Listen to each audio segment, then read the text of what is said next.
dal leen ak jàmm ci tas info aboneel ngir dara bañ a di la raw.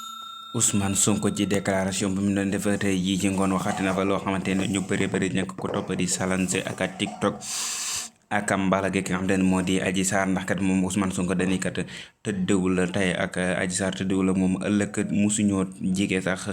waaye ndaxte moom bu doon tëddee sax dina tëddee ko xamante ne moo ko jar waaye daal nee na moom kii nga xamante ne daa roog dëngin moo xam ne daa AVC daal moom demul di tëdd ak moom te moom mii di Ousmane Sonko ma nga naan kat moom bu doon da ko daa bëgg sax soxna fi ne nii fu mu tàll bari nag bërëb yoo xam te ne bu fa tàllalee loxo ñu may ko sàkkantuma la muy dem di naan day topp ci kenn koo xam te ne yow